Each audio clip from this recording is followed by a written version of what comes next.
This announcement marks Ford's significant return to global sports car racing, with the iconic Mustang taking center stage in various classes at the Rolex 24 at Daytona.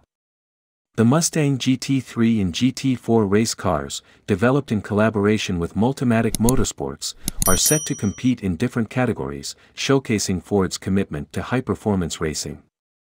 In GTD Pro, a two-car, factory-backed GT3 team, featuring drivers like Chris Mize, Mike Rockenfeller, and Harry Tinknell, will be driving the number 64 Mustang, while Le Mans winners Joey Hand, Dirk Muller, and Frederick Vervish will pilot number 65.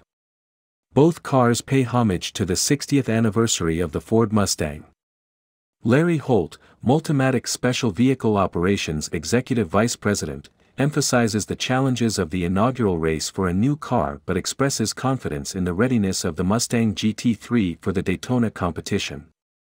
Additionally, Mustang GT3 Customer Proton Competition will enter its GT3 in the GTD Class with a formidable lineup of drivers.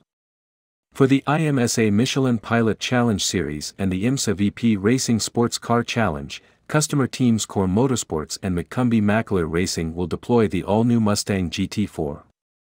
The return of experienced drivers, such as Luca Mars, Bob Michelin, Chad McCumbee, and Jensen Altzman, underscores the excitement surrounding this next chapter for Mustang in sports car racing.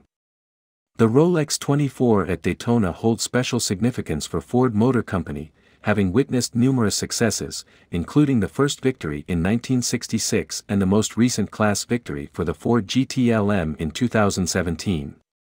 Racing enthusiasts can anticipate thrilling action as the 24 Hours at Daytona kicks off on Saturday, January 27, showcasing the performance and capabilities of the Ford Mustang GT3 and GT4 in the world of endurance racing.